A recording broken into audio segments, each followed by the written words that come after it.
வணக்கம் மாணவர்களே. 7ஆம் வகுப்பு அறிவியல்ல நம்ம இந்த கிளாஸ்ல என்ன போன கிளாஸ்ல ஆக்சுவலி பார்த்தீங்கன்னா செல் பார்த்தோம். அதோடைய சின்ன இன்ட்ரோடக்ஷன் பார்த்தோம். இந்த கிளாஸ்ல நம்ம என்ன பார்க்க போறோம்னா செல் அமைப்பு, அதாவது செல் ஸ்ட்ரக்சர் அதுதான் பார்க்க போறோம். ஸோ போன கிளாஸ்ல நீங்க படிச்சதை வீட்டில் போய் ரீகால் பண்ணியிருப்பீங்கன்னு நினைக்கிறேன். ஒரு செல்லை பத்தி நம்ம படிக்க போறோம். அதுல என்னெல்லாம் இருக்கு அப்படின்னு சொல்லிட்டு. அதுல பார்த்தீங்கன்னா இப்போ நான் ஒரு ஸ்கிரீனை ஷேர் பண்றேன். ஸோ உங்களுக்கு இப்போ ஸ்க்ரீன் தெரியுது, கரெக்டா? ம் இதுதான் செல். ஆல்ரெடி நான் ஒரு ஃபோட்டோ கூட லாஸ்ட் கிளாஸ் காமிச்சேன். இப்போ நம்ம செல் அமைப்பை பார்க்க போகிறோம். ஒரு சின்ன ப்ரெசன்டேஷன் வச்சு நம்ம நிறைய பாயிண்ட்ஸை சொல்லி கொடுத்துருந்தேன். செல் இப்படி தான் இருக்கு. இதில் என்னென்ன பார்ட்ஸ் இப்போ இதில் குறிக்கல, ஆனால் என்னென்ன பார்ட்ஸ் இருக்குன்னு நம்ம லேட்டராக படிக்க போகிறோம். நியூக்ளியஸ் உட்கரு இருக்கும், மைட்டோகாண்ட்ரியா இருக்கும், சைட்டோபிளாசம் இருக்கும், எல்லாம் இருக்கும். ரைட்டா? ரைட். ஸோ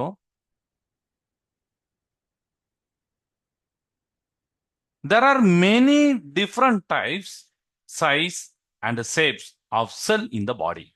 ஒவ்வொரு பொருள் ஒரு பாடியில, ஒரு உயிரினத்துல நம்மளுக்கு பாத்தீங்கன்னா செல் இருக்குன்னா டிஃப்ரெண்ட் டைப் ஆஃப் செல் இருக்கு. சரிங்களா? வெவ்வேறு வகையான இருக்கு, உருவத்துல இருக்கு, அதோட வடிவத்துல வெவ்வேறானது இருக்கு. நாம அத புரிஞ்சுக்கிறதுக்காண்டி நம்ம ஏன்னா தனித்தனியா ஒவ்வொரு செல்லையுமே படிக்க முடியாது. இந்த செல் இந்த சைஸ்ல இருக்கு, இந்த ஷேப் இந்த இப்படி இருக்குன்னு சொல்ல முடியாது. ரொம்ப லென்த்தியான ப்ராசஸ். அதுக்காண்டி நம்ம என்ன பண்றோம்னா ஒரு டெஸ்கிரிப்டிவ் பர்பசஸ் எடுக்கிறோம். தட் இஸ் ஜெனரலைஸ்டு செல். ஒரு பொதுவான செல் அப்படின்னு நம்ம எடுத்து அதை நம்ம படிக்க போறோம். It includes features from all sell type. அப்படின்னா என்னதுன்னா, உங்களுக்கு நம்ம செல்லுன்னு சொல்றோம்னா அந்த செல்ல இருக்கக்கூடிய ஒரு இம்பார்ட்டன்ட் ஃபீச்சர்ஸை, எல்லா செல்லுலையும் இருக்கிற இம்பார்ட்டன்ட் ஃபீச்சர்ஸை, அதாவது ஃபீச்சர்ஸ் அப்படின்னா சிறப்பு இயல்புகள். சரிங்களா? அந்த எல்லா செல்லுலையும் இருக்கிறோட சில சிறப்பான இயல்புகளை, சிறப்பான தன்மைகளை நாம பார்க்க போறோம். Okay. So cell structure, cell அமைப்பு பார்த்தீங்கன்னா மூன்று வகையா நாம பிரிக்கிறோம். ஒன்னு பாத்தீங்கன்னா cell membrane, nucleus and between the two the cytoplasm. between the two அப்படின்னா செல் மெம்பரனுக்கும் நியூக்ளியஸ்க்கும் நடுவுல சைட்டோபிளாசம் இருக்கும். இதை தான் நாம டீட்டெயிலா பார்க்க போறோம். சரியா? செல் அமைப்பு நாம முன்னாடியே சொன்ன மாதிரி அனைத்து செல்களும் சில பொதுவான அமைப்பை பெற்றுள்ளன அப்படின்னு போன கிளாஸ் சொன்னோம். ஸோ இப்போ நம்ம சொல்றோம் சில பொதுவான அமைப்பு பெற்றிருக்கும். அதுல மூன்று வகை அப்படி நம்ம பார்க்க போறோம். செல் மெமரேன் அப்படின்னா தமிழ்ல பாத்தீங்கன்னா செல் சவ்வு. சரிங்களா? அப்படி சொல்றாங்க. அடுத்து பாத்தீங்கன்னா நியூக்ளியஸ் அப்படின்னா உட்கரு. எல்லாத்துலயும் நியூக்ளியஸ் ரொம்ப ரொம்ப முக்கியம் இருக்கும். அண்ட் மூணாவது பாத்தீங்கன்னா சைட்டோபிளாசம். சைட்டோபிளாசம் தமிழ்லயும் சைட்டோபிளாசம் தான். இந்த சைட்டோபிளாசம் பாத்தீங்கன்னா உட்கருக்கும் செல் சவ்வுக்கும் நடுவுல இருக்கும். சரியா? ரைட். இப்போ தாவரம் மற்றும் விலங்கு செல்கள் கீழே இப்ப நம்ம பார்க்க மாதிரி சில தனி சிறப்புகளை பெற்றுள்ளன அப்படின்னு சொல்லியிருப்பாங்க. சரிங்களா? பிளான்ட் செல்லும் சரி, அனிமல் செல்லும் சில பெக்குலரிட்டிஸ, சில தனித்தன்மைகளை பெற்றிருக்கும். அது என்னெல்லாம் பார்க்குமா? ஃபர்ஸ்ட் ஒன் செல் மெமரன், செல் சவ்வு. ரைட். இதுக்கு இந்த பிக்சர் நல்லா பாருங்க. அதுக்கப்புறம் அந்த லைனை நான் சொல்லி தரேன். இந்த பிக்சர்ல பாருங்க எப்படி இருக்கும் பாருங்க. விலங்கு செல்லினை சுற்றி எல்லையாக இருப்பது பிளாஸ்மா சவ்வு. இது செல் சவ்வு எனவும் அழைக்கப்படுகிறது அப்படின்னு போட்டிருப்பாங்க. இப்ப நீங்க பாக்குறது பாத்தீங்கன்னா ஒரு பவுண்டரி மாதிரி. இதுதான் அந்த எல்லை, எல்லை கோடு அப்படிம்பாங்களா, அதே மாதிரி இது அனிமல் செல்லோடைய பவுண்டரி தான் இந்த பிளாஸ்மா மெமரன். ஓகேவா? அதை நீங்க பார்க்கலாம். Which is also called as cell membrane, cell சவ்வு அப்படின்னு தமிழ்ல நம்ம சொல்றோம். செல் சவ்வு அப்படின்னு பாத்தீங்கன்னா என்னது? விலங்கு செல்லினை சுற்றி, இப்ப ஒவ்வொரு செல்லும் இப்படி சுற்றி இப்படிதான் இருக்கும். நீங்க பாக்குற அந்த அமைப்பு தான் இருக்கும். சரியா? இப்படி இருக்கும். இதுக்கு பேர் தான் செல் சவ்வு அப்படின்னு சொல்லுவாங்க. சோ அதுக்கு பாயிண்ட்ஸ் சொல்லியிருக்காங்க. Every cell in the body is enclose by the cell membrane, that is plasma membrane அப்படின்னு போட்டுப்பாங்க. சரிங்களா? பிளாஸ்மா சவ்வு. The cell membrane separates the material outside the cell extracellular from the material inside the cell intracellular. இது நம்ம புக்ல தேடி பார்க்காங்க, இருக்காது. இது உங்களுக்கு புரியக்காண்டி இந்த லைனை நான் கொடுத்துருந்தேன். அதாவது செல் சவ்வு பாத்தீங்கன்னா வெளியில, அதாவது செல்லுக்கு உள்ள அப்படின்னு ஒரு பகுதி இருக்கு, செல்லுக்கு வெளியில அப்படின்னு பகுதி இருக்கு. சரிங்களா? அத 2த்தையும் பிரிக்கிறதுக்கு ஒரு எல்லையா யூஸ் ஆகுது. இப்ப நம்ம கிரிக்கெட்ல பார்த்தீங்கன்னா, பவுண்டரி அப்படின்னு சொல்லுவோம். ஆக்சுவலா பவுண்டரின்னா என்னது? எல்லைக்கோடு. அந்த பால் அத தாண்டுனா 4. அதுக்கு முன்னாடி 4 கிடையாது. அப்படிதானே? நம்ம ஜெனரலா டே டு லைஃப்ல ஒரு எக்ஸாம்னா அத நம்ம சொல்லலாம். அதே மாரி இந்த செல் மெம்பரேன் அப்படிங்கிறது தான் அதோடைய பவுண்டரி. செல்லோட பவுண்டரி. அதுக்குள்ள ஒரு பகுதி, அதுக்கு வெளியில ஒரு பகுதி. 2த்தையும் பிரிக்கிறது தான் இந்த செல் மெம்பரேன். செல் சவ்வு. இது புரிஞ்சிருச்சா? படத்த பார்த்துக்கோங்க. இப்படிதான் இருக்கும். இந்த படம் நம்ம புக்ல இருக்காது. பட் இத பார்த்துக்கோங்க. இந்த பார்ட்ஸ்லாம் தேவையில்ல. ஜஸ்ட் ஆ செல் சவ்வு இப்படிதான் இருக்கும் அப்படின்னு ஒரு இமேஜின் பண்றதுக்கு நல்லா இருக்கும். சரியா? அதனால தான் இந்த பிக்சர் எடுத்தேன். இப்ப அடுத்து பார்க்க போறீங்கன்னா, செல் வால், சப்போர்ட்டர் அண்ட் புரொடக்டர் அப்படின்னு போட்டிருப்பாங்க. செல் சுவர் அப்படின்னு தமிழ்ல சொல்லியிருப்பாங்க. செல்லை தாக்கு தாங்குபவர் மற்றும் காப்பாளர் அப்படின்னு போட்டிருப்பாங்க. அப்போ இவர் ரொம்ப முக்கியம். எப்படி? நம்மளுடைய வீடு வால் அப்படிதான் சுவர் தானே நம்ம நம்ம வீட்டுக்குன்னு நம்ம வீடு எதை சொல்றோம்? 4 சுவர தான் நம்ம சொல்றோம். அப்படிதானே? அது சேர்ந்து தான் அந்த வீடு. ஸோ நம்மள தாங்குது, நம்ம வீடு அப்படிங்கிற ஒரு பேர தாங்குறது அப்படின்னா அந்த வால். இதே மாரி தான் செல்லுக்கும். அவரு தான் என்ன பண்றாரு? சப்போர்ட் பண்றாரு. அப்புறம் பாதுகாக்கிறாரு. சரிங்களா? Plant sell have an additional layer on the outer side of the cell membrane. நம்ம இதுக்கு முன்னாடி பார்த்தீங்கன்னா, செல் சவ்வுன்னு ஒண்ணு படிச்சோம்.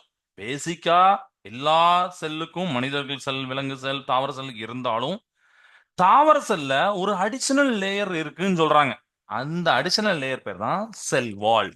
அவர் தான் வெளியில இருந்து காப்பாத்துறாரு. சரிங்களா? அந்த செல் மெம்பரேனுக்கு வெளியில இருந்து காப்பாத்துறாரு. அவர் தான் outer side of the cell membrane. So cell வாலோடைய ஸ்ட்ரக்சர் எப்படி இருக்குன்னு நான் காமிச்சிருக்கேன். பார்ட்ஸ் தேவையில்ல. ஜஸ்ட் அந்த பிக்சரை மட்டும் பாருங்க எப்படி இருக்கு அப்படின்னு சொல்லிட்டு. ரைட்டா? All animal and plant cells are enclosed surrounded by cell membrane அப்படின்னு பார்த்தோம். தாவர செல்களும் சரி, அனிமல் செல்களும் சரி, அந்த செல் சுவரினால் சூழப்பட்டிருக்கும் அப்படின்னு நம்ம இப்பதான் படிச்சோம். ஆனா உங்களுக்கு பிளான்ட் செல்லுக்கு பாத்தீங்கன்னா அதோட ஸ்ட்ரக்சர் கொஞ்சம் ரெகுலரா ரிஜிட் ஷேப்பா இருக்கும் அப்படின்னு சொல்லியிருப்பாங்க. சரிங்களா? தாவரத்தோடைய செல்ல பாத்தீங்கன்னா கொஞ்சம் ஒழுங்கான திடமான வடிவம் இருக்கும். ஆனா விலங்கு செல் அப்படி இருக்காது. தாவர செல்லுல செல் சவ்விற்கு வெளியே ஒரு கூடுதலான ஒரு அடுக்கு இருக்கு. அந்த அடுக்கு பேர் தான் செல் சுவர். இப்ப புரிஞ்சுதா? செல் சவ்வு அப்படின்னு பார்த்தோம். அடுத்து செல் சுவர் அப்படிங்கறது பார்க்கிறோம். செல் சுவர் வந்து அடிஷனல் லேயர். ஒரு இன்னொரு கூடுதலான ஒரு அடுக்கு. போட்டுடலாமா? ஓகே. ரைட். இப்ப ஏன்னா இதெல்லாம் ஒண்ணும் இல்ல. நான் இப்ப தர்ற பாயிண்ட் எல்லாமே ஒண்ணு வேலையும் கேட்டுறலாம். திடீர்னு செல் மெமரி பத்தி சொல்லுங்கப்பா. இல்ல செல் வாழ பத்தி சொல்லுங்கன்னா அழகா நீங்க சொல்லலாம். எல்லா டாபிக்கும் நம்ம கவர் பண்ற மாதிரி தான் இருக்கும். சரிங்களா? ஒன் வேர்டா இல்ல கொஸ்டின் அந்த மாதிரி கவர் பண்ற மாதிரி தான் இருக்கும். ஸோ இப்போ உங்களுக்கு புரிஞ்சுது. இது ஒரு அடிஷனல் லேயர். இதுக்கு பேர் தான் செல் வால் அப்படின்னு சொல்றாங்க. அதோடைய ஸ்ட்ரக்சரை நான் காமிச்சிருக்கேன். ஓகே. ரைட். இப்போ அடுத்து நம்ம பார்க்க போறது சைட்டோபிளாசம். சைட்டோபிளாசம் ரொம்ப இம்பார்ட்டன்டான ஒரு பகுதி அப்படின்னு பாத்தீங்கன்னா நான் இந்த இதை சொல்லுவேன். சைட்டோபிளாசம். அதனாலதான் நம்ம புக்ல பாத்தீங்கன்னா cytoplasm I am the area of movement அப்படின்னு போட்டிருப்பாங்க. ஸோ நான் ஐ எம் த எடுத்து நான் வெறும் ஏரியா ஆஃப் மூவ்மெண்ட் அப்படின்னு போட்டிருக்கேன். இந்த லைனை அண்டர்லைன் பண்ணிக்கோங்க. ஏன்னா ஏதோ ஒரு இன்டர்வியூல கேட்கலாம், ஒரு ஒன்னுல கேட்கலாம். நீங்க அடுத்தடுத்து காம்படிட்டிவ் எக்ஸாம்ல கவர்மெண்ட் எக்ஸாம் ஏதாவது எழுதுறீங்கன்னா கேட்பாங்க. இந்த மாதிரி சைட்டோபிளாஸுக்கு இன்னொரு நேம் என்ன சொல்லலாம், இல்ல ஏரியா ஆஃப் மூவ்மெண்ட்னு எதை சொல்லுவாங்க, which is called as area of movement in cell அப்படிங்கிற டக்குன்னு சொல்லலாம் சைட்டோபிளாசம் சார் அப்படின்னு சூப்பரா சொல்லிடலாம். ஓகேவா?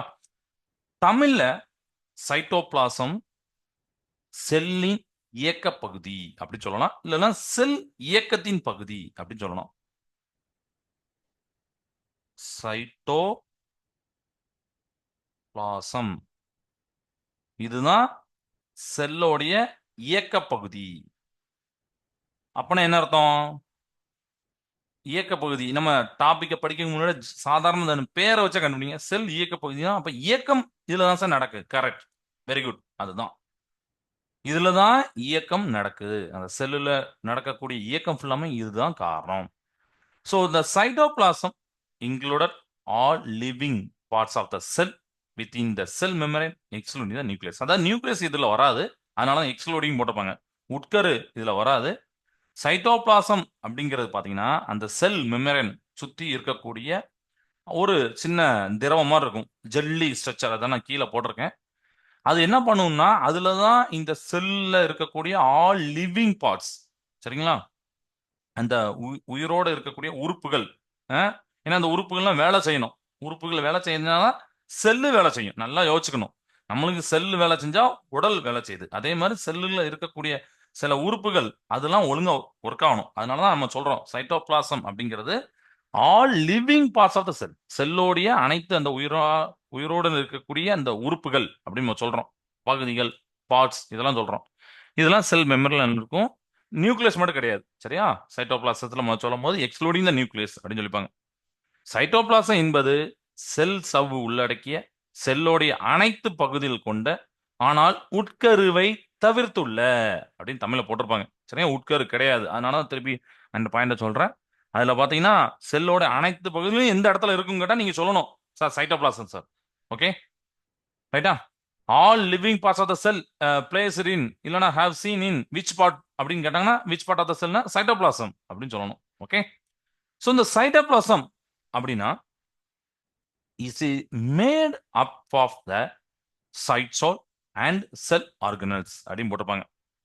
அதாவது சைட்டோபிளாசம் ஆனது சைட்டோசால் மற்றும் ஆர்கனல்ஸ் அப்படின்னு போட்டிருக்காங்க. அது வந்து நுண்ணுறுப்புகள் தமிழ்ல சொல்லுவாங்க. செல் நுண்ணுறுப்புகள் ஆனது. சைட்டோபிளாசம் எதால் ஆனது, விச் இஸ் மேட் ஆஃப் அப்படின்னு கேட்டா என்ன சொல்லணும் பாத்தீங்கன்னா சைட்டோசால் மற்றும் செல் நுண்ணுறுப்புகள், அதாவது சைட்டோசால் அண்ட் செல் ஆர்கனல்ஸ், இதெல்லாம் வச்சுதான் அந்த சைட்டோபிளாசம் இருக்கு.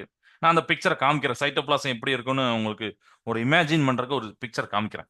இந்த சைட்டோசோல் பாத்தீங்கன்னா நான் இப்ப சொன்ன மாதிரி தான். அது வந்து ஒரு ஜெல்லி மீடியம், சரிங்களா? ஒரு ஜெல் மாதிரி தான் இருக்கும். வாட்டர் நிறைந்த, நீர் நிறைந்த ஒரு ஜெல்லி போன்ற அமைப்பு இருக்கும். இதுல பாத்தீங்கன்னா 70 to 90% நீர் தான். அப்ப நீர்னா எப்படி இருக்கும் பாத்துக்கோங்க. பட் ஃபுல்லா நீர் இருக்காது. அந்த நீர் இருக்கக்கூடிய ஒரு ஜெல் மாதிரி இருக்கும். பொதுவா இது வந்து நிறமற்றது அப்படின்னு சொல்லியிருக்காங்க. Okay, right. இப்ப இது உங்களுக்கு புரிஞ்சுச்சா? ரைட். இப்போ இப்போ நம்ம பார்த்தத பாயிண்டா எழுதியிருக்கேன். இப்போ நான் வந்து செல் மெம்பரனுடைய பிக்சரை காட்ட போறேன். சரியா? அதாவது செல் மெம்பரன், அதுல சைட்டோபிளாசம் அதெல்லாம் இருக்குல்ல, அந்த பிக்சரை உங்களுக்கு காட்டுறேன். One second.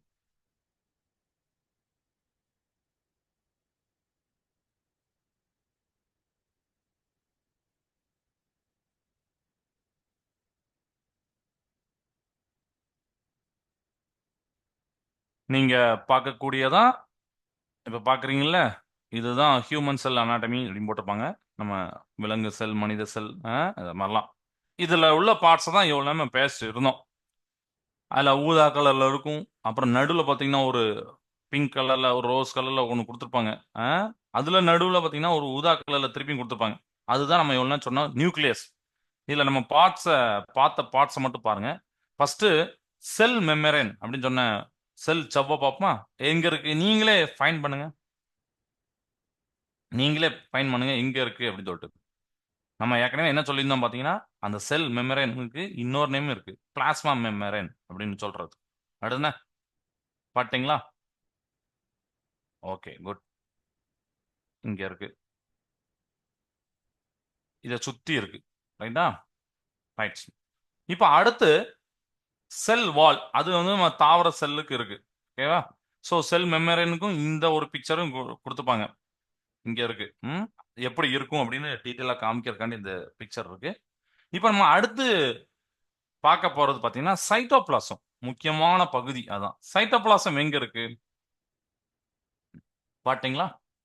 சைட்டோபிளாசம் பார்த்துருந்தீங்கன்னா குட். இங்க இருக்கு. அந்த ஆரோ மார்க் எங்க போட்டிருக்காங்க பாத்தீங்களா? ஒரு இடத்துல. அது வந்து ஒரு பகுதி. அந்த பகுதியை பாத்தீங்கன்னாலே உங்களுக்கு தெரியுது, ஒரு ஜெல்லி லைக்கா ஒரு வாட்டரா இருக்கக்கூடிய ஒரு பகுதியை காட்டுதான் சைட்டோபிளாசம். இந்த பகுதியில தான் அத்தனை பார்ட்ஸும் இருக்கு பாருங்க. மஞ்சள் கலர்ல, அப்புறம் பச்சை கலர்ல, அப்புறம் டாட் டாட்டா இருக்கு. இதெல்லாம் நம்ம பின்னாடி பார்ப்போம். மைட்டோகாண்ட்ரியா அப்படின்னு சொல்லுவாங்க. அப்புறம் கோல்கை உறுப்பு, கோல்கி காம்ப்ளெக்ஸ் அப்படிம்பாங்க. அதெல்லாம் இருக்கு பாருங்க சைட்டோபிளாசம். இப்போ இந்த சைட்டோபிளாசம் பார்த்துட்டு நம்ம சொன்ன லைன் யோசிச்சு பாருங்க. இதுலதான் செல்லோட அனைத்து பகுதிகளும் இருக்கு. இருக்கா? ஒண்ணு டிக் படிச்சிருங்க. ம்? உட்கருவை தவிர்த்தது. உட்கரு என்ன தனியா அவர் நடுவுல இருக்காரு, அவரை தவிர்த்துருங்க. இதுல வந்து பாத்தீங்கன்னா சைட்டோசோல் அப்படிங்கிற அதுவும் செல் நுண்ணுப்புகள் ஆனதுதான் அந்த சைட்டோபிளாசம் அப்படின்னு சொல்லியாச்சு. நீர் நிறைந்த ஜெல்லி போன்ற அமைப்புல இருக்கு பாருங்க. இது கிளியர் ஆயிடுச்சா? ஓகே, இதையும் நல்லா பார்த்து வச்சுக்கோங்க. செல் மெமரேன் எப்படி இருக்கு, பிளாஸ்மா மெமரேன் அப்படின்னு சொல்றோம். ஸோ அது எப்படி இருக்கு அப்படின்னு பார்த்துக்கோங்க. அதுக்கப்புறம் பாத்தீங்கன்னா சைட்டோபிளாசம் அப்படிங்கிறத பார்த்துக்கோங்க. இப்போ இதுல நாம அடுத்து பார்க்க போறது, நம்ம புக்ல அடுத்த கான்செப்ட் பாத்தீங்கன்னா மைட்டோகாண்ட்ரியா போட்டிருப்பாங்க. Inside the cytoplasm mitochondria, the power house of the cell. தமிழ்ல பாத்தீங்கன்னா செல்லோடைய ஆற்றல் மையம். ஒண்ணுமே நோட் பண்ணிக்கோங்க. செல்லோடைய ஆற்றல் மையம் எதுன்னு கேட்டா mitochondria, the power house of the cell. இந்த இடத்துல பிக்சர்ல நீங்க வந்து பார்க்கலாம். எங்க லைக் அந்த இது இருக்குன்னு பார்க்கலாம், மைட்டோகாண்ட்ரியா இருக்குன்னு பார்க்கலாம். எங்கப்பா இருக்கு? நல்லா பாருங்க. மைட்டோகாண்ட்ரியா கீழே இருக்கும், பட் நீங்க செல்லுல பாருங்க. பாத்தீங்களா? பார்த்துருந்தீங்கன்னா குட். இந்த இருக்கு பாருங்க. தட் இஸ், நான் அதை பார்ட்ஸை குறிக்கிறேன். நீங்க அப்ப அந்த பார்ட்ஸை இங்க பார்க்கணும். ஓகே, மைட்டோகாண்ட்ரியா இந்த இருக்கு. இந்த மைட்டோகாண்ட்ரியா தான் நம்ம புக்ல இப்போ படிக்க போறோம். ஸோ மைட்டோகாண்ட்ரியா எப்படி இருக்குன்னு பார்த்துட்டு நான் அடுத்து உங்களுக்கு நம்ம புக்கில் உள்ள சில லைன்ஸை நான் சொல்றேன். மைட்டோகாண்ட்ரியா ஒரு சின்ன ஒரு ஸ்ட்ரக்சர் தான். ரொம்ப ரொம்ப டிஃபிகல்ட்டாக கிடையாது. ஓப்பன் பண்ணி இருந்தால் அது திருப்பியும் க்ளோஸ் ஆயிடுது. ரைட். ஸோ திருப்பியும் காமிக்கிறேன். இந்த மைட்டோகாண்ட்ரியோட பிக்சர் எப்படி இருக்கும் காமிக்கிறேன்.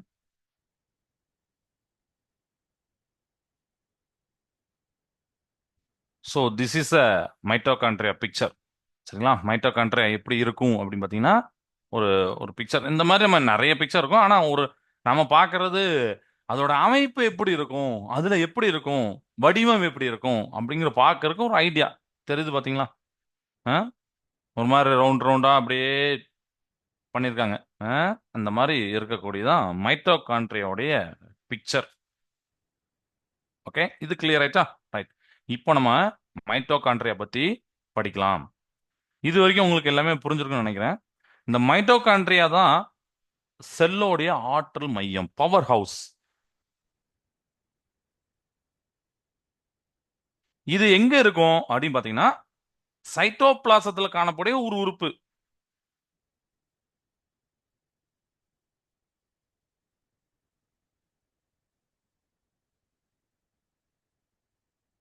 இது எங்க இருக்கும்? சைட்டோபிளாசத்துல காணக்கூடிய ஒரு உறுப்பு. ரைட். இப்போ do you remember learning about the food as the energy source for the body அப்படின்னு ஒரு கொஸ்டின் கேட்டிருக்காங்க. நமது உடல்ல ஆற்றலுக்கு ஆதாரமாக உள்ள உணவை பற்றி படித்துள்ளோம் அல்லவா அப்படின்னு கேட்டிருக்காங்க. அப்படித்தானே? ஞாபகம் இருக்கா? ஏன்னா ஆற்றல் ரொம்ப ரொம்ப முக்கியம். இந்த ஆற்றலுக்காண்டி தான் நம்ம சாப்பிட்றோம். அப்படிதானே? சாப்பிட்றது எதுக்குன்னா ஆற்றலுக்கு தான். நம்ம ருசிக்கு அதெல்லாம் லேட்டரா வந்த பிறகு தான். ஆரம்ப காலகட்டத்தில் உடல் இயக்கத்துக்கு, ஏன்னா அவங்க வேட்டையாடணும், ஒரு இடம் விட்டு ஒரு இடம் நகரணும், நடந்து தான் போவாங்க. ஸோ அதுக்கு ஆற்றல் தேவைன்னா அவங்க அந்த வயிறு பசிக்கும் போது தான் உணவை தேடி போனாங்க. அதுக்கப்புறம் அப்படியே மனிதனுடைய பொருளாதாரம் நாகரிகம் வளரும் போது பசி போய் ருசி வந்துட்டு, இப்ப ருசிக்காண்டி நம்ம சாப்பிடுறோம். ருசிக்காண்டியே வாழக்கூடிய உயிரினங்கள்லாம் இருக்கு. ஸோ அவங்கலாம் பார்த்தீங்கன்னா, ருசிக்கு மட்டும்தான். அது பசி எடுக்கா இல்லையாலாம் தெரியாது. கண்ல பார்த்தா அந்த பொருள வாங்குற மாரி தான். அப்படிதானே? அப்ப அதே மாரி ஆற்றல் உடலுக்கு தேவைன்னா நம்ம ஒரு உணவ உட்கொள்றோம். ரைட். இதே மாரி தாவரங்களுக்கு ஆற்றலோ, இல்லன்னா விலங்குகளுக்கு ஆற்றலோ எதனால கிடைக்கும் அப்படின்னு கேட்டா நீங்க சொல்லுவீங்க, சார் விலங்குகளுக்கு வந்து இதே மாரி மற்ற விலங்குகள புடிச்சு சாப்பிடுறதுனால ஆற்றல் கிடைக்கும். ரைட். தாவரங்களுக்கு தாவரங்களுக்கு ஆற்றல் எப்படி கிடைக்கும்? எனர்ஜி ஆல்ரெடி நம்ம பார்த்துருக்கோம். அப்படிதானே? சூரிய ஒளியிலிருந்து நமக்கு அந்த போட்டோசிந்தசிஸ் நடக்கும். உணவை தானே தயாரித்துக் கொள்ளும் அப்படின்னு ஒண்ணு படிச்சுக்க ஞாபகம் இருக்கா? ஒளிச்சேர்க்கை ஏன் தயாரித்துக் கொள்ளணும்? அதுக்கு ஆற்றல் தேவை. அப்போ இதெல்லாம் ஆற்றல் ரொம்ப ரொம்ப முக்கியம். அப்ப செல்லுக்கு ஆற்றலை பத்தி பார்க்க போறோம். செல் இயங்கணும்னா ஆற்றல் எப்படி நம்மளுடைய டே டு லைஃப்ல செல் இயங்கணும்னா பேட்டரி போடுறோம். அந்த பேட்டரியில ஆக்சுவலி ஆற்றல் தான் இருக்கு, எனர்ஜி தான் இருக்கு. எலக்ட்ரிக்கல் எனர்ஜி ஸ்டோர் பண்ணி அதை தான் யூஸ் பண்ணிப்போம். ஸோ நீங்க எப்படி பார்த்தாலும் கான்செப்ட் அதான் வரும். நீர், உணவு இவற்றை சூடுபடுத்துவதற்கு தேவையான ஆற்றலை நம்ம மரக்கட்டை வச்சு எரிப்போம். நம்ம சாப்பிடக்கூடிய சாப்பாடு பார்த்தீங்கன்னா செரிமானம் ஆகும். அதெல்லாம் பார்த்தீங்கன்னா ஆற்றல் இது இருக்கு. அப்படிதானே? ஸோ இதுக்கும் ஆற்றல் தேவை. சரியா? Just as wood is burned to release the stored potential energy to make the fire to heat some water. ஏன்னா அதுல இருந்து வெப்பம் வரும் அப்படின்னு தெரியும். அந்த வெப்பத்தினால தான் அந்த வாட்டர் அந்த மரக்கட்டையை எரிக்கும் போது அந்த வாட்டர் வந்து ஹீட் ஆகுது. ஏன்னா அந்த மரக்கட்டையில இருக்கக்கூடிய அந்த பொட்டன்ஷியல் எனர்ஜி நிலையாற்றல் வந்து சேகரிக்கப்பட்டிருக்கும். அதுதான் செலவழியுது. The food that you ate to be broken down in order to release the energy. சரியா? So which can be used by your body to function. So இந்த வேலையை தான் யார் பண்றான் பார்த்தீங்கன்னா மைட்டோகாண்ட்ரியா பண்ணுது. புரியுதா?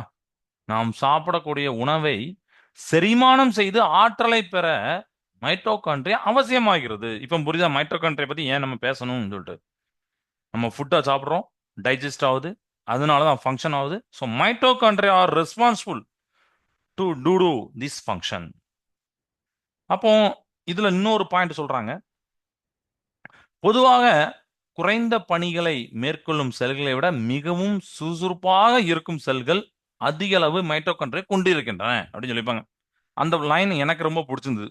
என்ன அப்படின்னா, இப்போ எல்லா செல்களுக்கும் ஒரே விதமான பணி இல்லைன்னு நான் ஏற்கனவே சொன்னேன். ஒரு செல் ஒரு விதமான ஃபங்க்ஷன் பண்ணுங்க, இன்னொரு செல் இன்னொரு விதமான ஃபங்க்ஷன் பண்ணும். ரைட்? சில செல்லுக்கு குறைந்த வேலை தான் இருக்கும், சில செல்லுக்கு ரொம்ப அதிகமான வேலை இருக்கும். அப்போ குறைந்த பணிகளை மேற்கொள்ளக்கூடிய செல்களை விட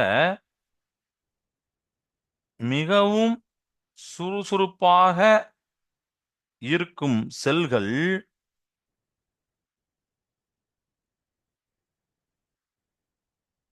அதுல பாத்தீங்கன்னா மைட்டோகாண்ட்ரியா அதிக அளவுல இருக்கும். இது ஒரு லைனா எழுதி வச்சுக்கோங்க. அதிக அளவு நான் ஒரு இப்படி போட்டுக்கன்னா மைட்டோகாண்ட்ரியா இருக்கும். ஒரு ஹிண்ட் மாதிரி. எந்த வகை செல்கள் அதிக மைட்டோகாண்ட்ரியாவை கொண்டிருக்கின்றன என நீங்கள் நினைக்கிறீர்கள்? தசை செல்களா அல்லது எலும்பு செல்களா அப்படின்னு ஒரு கொஸ்டின் கேட்டிருக்காங்க.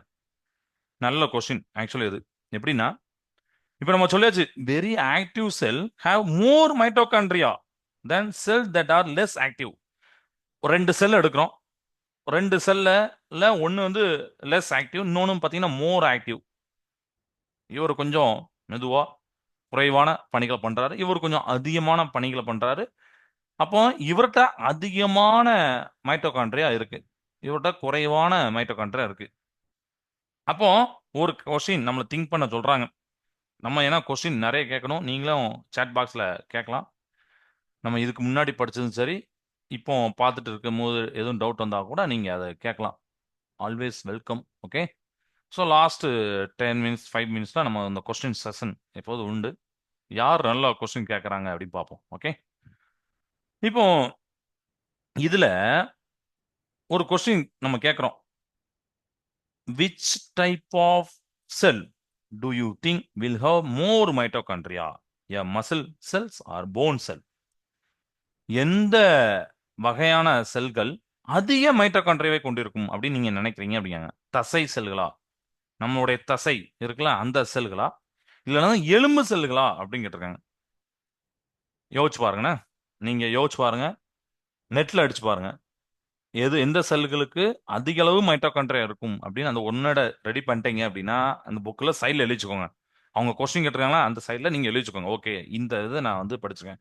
நீங்க 2 3 பேர் பார்த்துட்டு 2 3 பேரும் ஒரே மாதிரி ஆன்சர் கொண்டு வந்திருக்கீங்களா பாருங்க. சப்போஸ் ஆன்சர் வேற வேற நீங்க ஃபைண்ட் பண்ணிருக்கீங்க பார்த்துருக்கீங்கன்னா உங்க டீச்சர் டிஸ்கஸ் பண்ணுங்க. மேடம் நான் அந்த வெப்சைட்ல பார்த்தேன், ஆன்சர் இது சொல்லியிருந்தாங்க, ஆனா அவன் அந்த ஆன்சரை போட்டிருக்கான் மேடம், இது எது கரெக்டா அப்படின்னு நீங்க கேளுங்க. நீங்க கேட்கறதுக்கு முன்னாடி ஆன்சர் எதுவுமே பண்ணதுக்கு முன்னாடி போய் கேட்க கூடாது. நீங்க ரெடி பண்ணிட்டு போய் கேளுங்க. அது ஒரு நல்ல விஷயம். சரியா? ரைட்.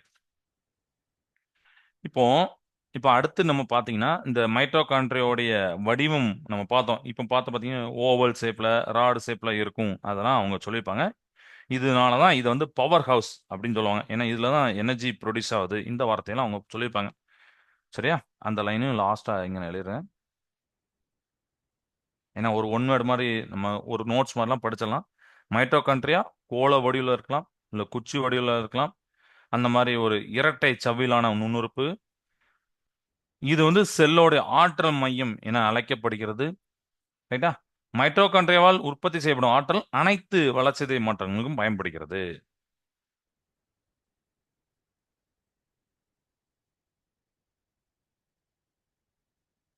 இப்படி போட்டிருப்பாங்க. ரைட். இப்போ நம்ம அடுத்து பார்க்க போறது குளோரோபிளாஸ்ட் அப்படிங்கிற ஃபுட் ப்ரொடியூசர்ஸ். அதை பத்தி பார்க்க போறோம். அதை பத்தி பார்க்கறதுக்கு ஒரு வீடியோ நம்ம பார்க்கலாம். ஸோ அந்த டாப்பிக்கை எழுதுறேன், மேலே எழுதுகிறேன். தமிழில் பார்த்தீங்கன்னா குளோரோபிளாஸ்ட்னா பசுங்கணிகம் அப்படின்னு சொல்லுவாங்க. பசுங்கணிகம் பார்த்தீங்கன்னா தாவரங்களுடைய உணவு தயாரிப்பாளர். தாவரத்துக்கு தான் நம்ம பேசுறோம் இப்போ இதை. ரைட்டா? பசுங்கணிகம். இப்போ அந்த வீடியோ பார்ப்போம். ஏன்னா அந்த வீடியோ உங்களுக்கு நல்ல கிளியரா புரியும். குளோரோபிளாஸ்ட் எங்க யூஸ் ஆகுது, எப்படி யூஸ் ஆகுது அப்படின்னு சொல்லிட்டு.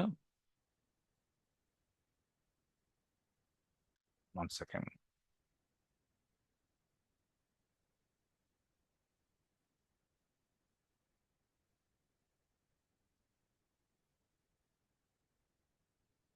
சரியா? இப்போ நீங்க இந்த வீடியோ பாருங்க.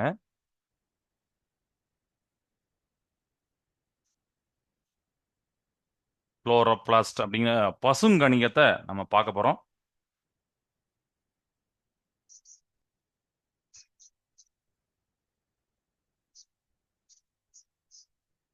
அதாவது ஒரு பெரும்பான்மையான தாவர செல்லுகளை காணப்படுகிற ஒரு சிறப்பான உறுப்பு பார்த்தீங்கன்னா அந்த குளோரோபிளாஸ்ட் அப்படிங்கிற பசுங்கணிகம் அப்படின்னு சொல்லிப்பாங்க. Do you notice the green organelles present in the plant cell and absent in animal cell அப்படின்னு நம்ம புக்ல ஒரு கொஸ்டின் கேட்டிருப்பாங்க. நீங்க நோட்டீஸ் பண்ணீங்களா அப்படின்னு கேட்டிருப்பாங்க.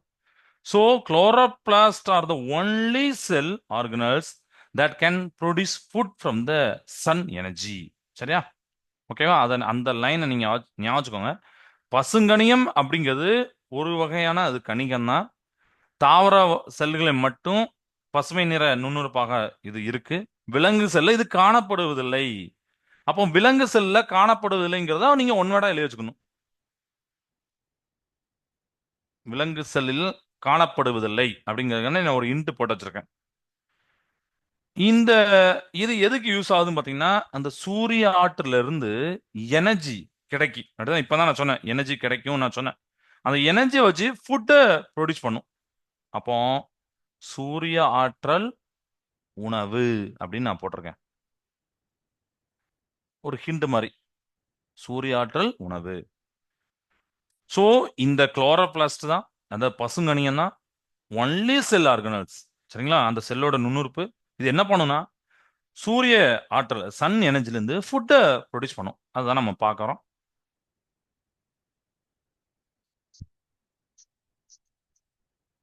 ஸோ அடுத்து நம்ம பார்க்க போகிறது குளோரோஃபில். ஏன்னா இந்த குளோரோபிளாஸ்ட்ல குளோரோஃபில் இருக்கும். அதான் நம்ம பசுங்கணிகம் அப்படின்னு சொல்றோம்ல அதுதான். Is response for plans green colour and ability to observe energy from sunlight. சரியா? ஸோ இதுதான் என்ன பண்ணும் பார்த்தீங்கன்னா நம்மளுடைய தாவரங்கள்லாம் பச்சை நிறத்துல இருக்குல்ல. அந்த பச்சை நிறத்துல இருக்கிறதுக்கு காரணம் பார்த்தீங்கன்னா இந்த குளோரோஃபில் தான். ஓகே? குளோரோஃபில் அது இருக்கனால தான் அந்த பசுங்கணிகம் சொல்றோம்ல அதுல அது இருக்கனால தான் அந்த பச்சை கலர்ல நமக்கு தெரியுது.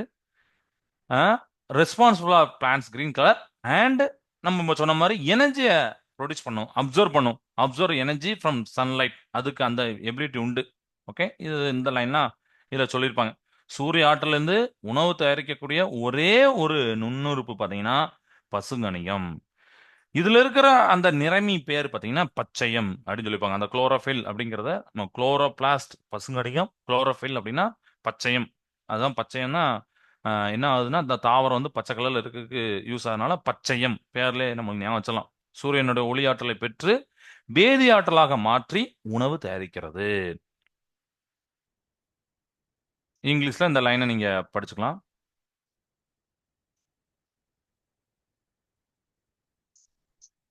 இந்த எனர்ஜி எதுக்கு யூஸ் ஆகும் அப்படின்னு ஒரு கொஸ்டின் ரைஸ் ஆகும். The energy is use to convert water and atmosphere carbon di oxide into sugars. சரிங்களா? இந்த எனர்ஜியை வாங்கி அந்த தாவரம் அது உறிஞ்சக்கூடிய வாட்டர், அப்போ அட்மாஸ்பியர்ல நம்மளோட சுற்றுப்புற சூழ்நிலையிலிருந்து கார்பன் டை ஆக்சைடை எடுத்துக்கிடும். இதெல்லாம் வந்து சுக்ரோஸ். நம்ம ஏற்கனவே பார்த்தோம், சுக்ரோஸ் குளுக்கோஸ் அப்படிலாம் நம்ம வார்த்தையை பார்த்தோம். ஸோ சுகர்ஸா மாற்றும். ஓகே, இது புரியுதா? வாட்டர்னா H2O போட்டிருக்கேன், கார்பன் டை ஆக்சைடு CO2, இதெல்லாம் அப்சர்வ் பண்ணி சுகரா மாத்துது. சரியா? இது என்ன ப்ராசஸ் பார்த்தீங்கன்னா, metabolised through the biochemical process of photosynthesis. அதாவது ஒளிச்சேர்க்கை மூலமா இதெல்லாம் நடைபெறுது. ஓகே, இது தாவர செல் காமிக்கிறாங்க பாருங்க. இந்த ஸ்ட்ரக்சரை பாருங்க. Chloroplast are the distributed within the cytoplasm of the plant cell. இப்போ தான் உங்களுக்கு சைட்டோபிளாசம் பற்றி தெளிவாக சொல்லிட்டேன். அதனால உங்களுக்கு இப்போ நல்லா தெரிஞ்சுக்கும். ஓகே சார், அதுதான் மூவ்மெண்ட். அது உள்ள இந்த குளோரோபிளாஸ்ட் இருக்கு. சரிங்களா? அந்த குளோரோபிளாஸ்ட் தான் அந்த சைட்டோபிளாசத்துல உள்ள டிஸ்ட்ரிபியூட்டர்ல இருக்கு அப்படிங்காங்க. உள்ள இருக்கு, அதுவும் இருக்கு. பிக்சர் அப்படின்னு நல்லா பாருங்க. இது நியூக்ளியஸ் உட்கரு. ஓகே, இது இப்ப காமிக்கிற செல் வால், செல் சுவர். அடுத்து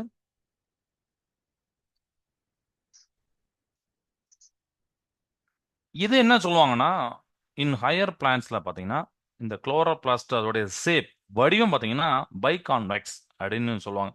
சரிங்களா? ஒரு மாதிரி குவிந்து இருக்கும், இருபுறமும் குவிந்து இருக்கிறதா பைகான்வெக்ஸ் அப்படின்னு தமிழ்ல சொல்லுவாங்க.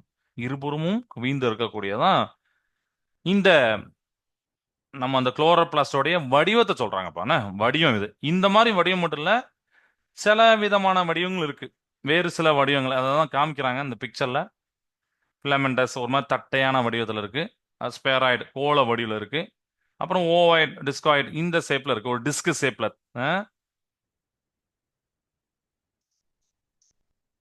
இந்த குளோரோபிளாஸ்டோடைய ஒரு அகலம் அல்லது வித்து அப்படின்னு பார்த்தீங்கன்னா 2 to 3 மைக்ரான்ஸ். மைக்ரான் ரொம்ப ரொம்ப ரொம்ப ரொம்ப கம்மி.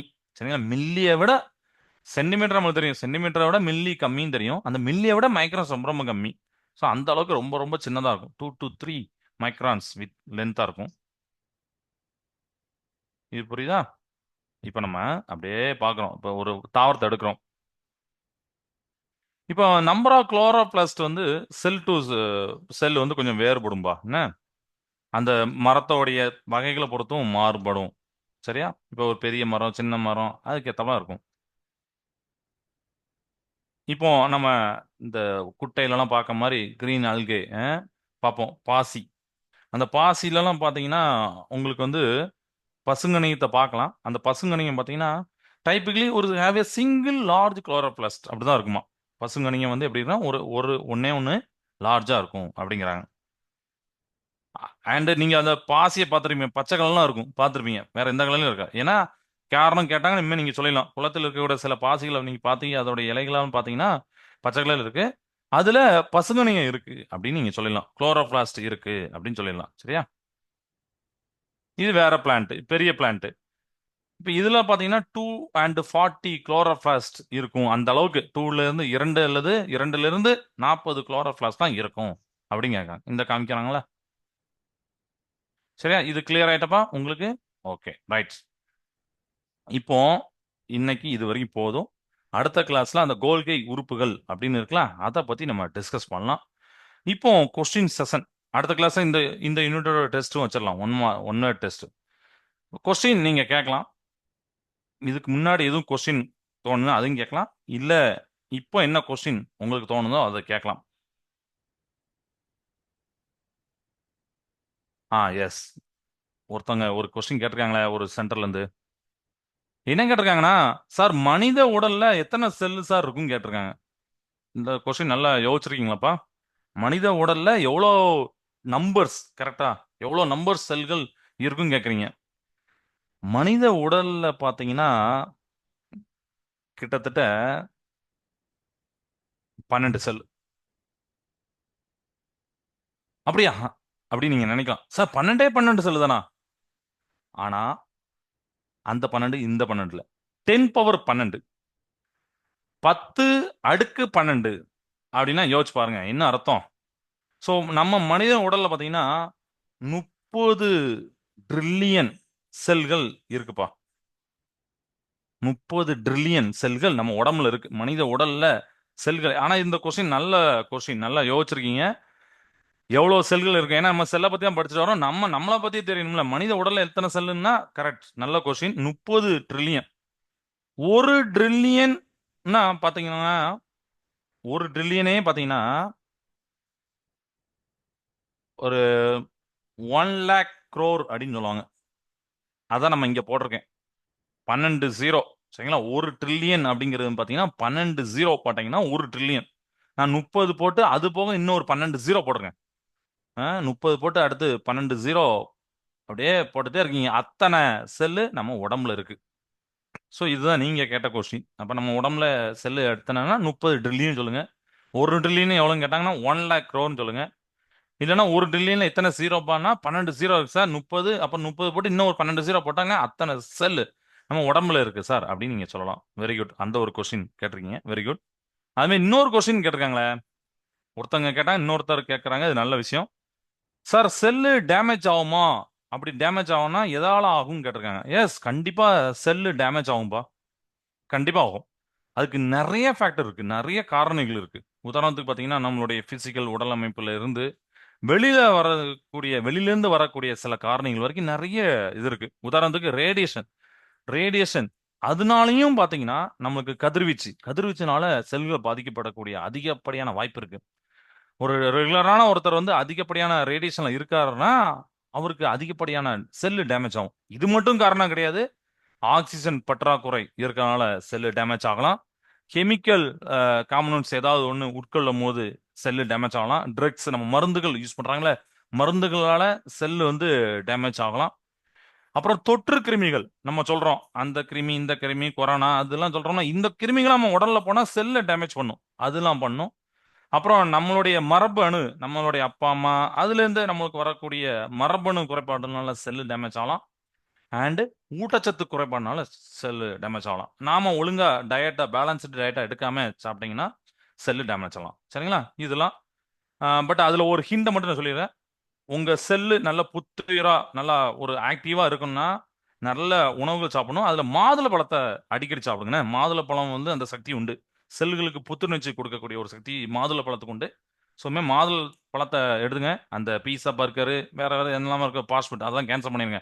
ஏன்னா செல்லை டேமேஜ் பண்ணிடும். சரியா? ரைட். போதும் பால், ரொம்ப லேட் ஆயிட்டு. ஓகே, கிளாஸ் நிறைய செய்தேன். வேற எந்த டவுட் இன்னைக்கு இல்லை. அடுத்த கிளாஸ் இதே மாதிரி நிறைய டவுட் கேளுங்க. சொல்ல ரெடியா இருக்கேன்.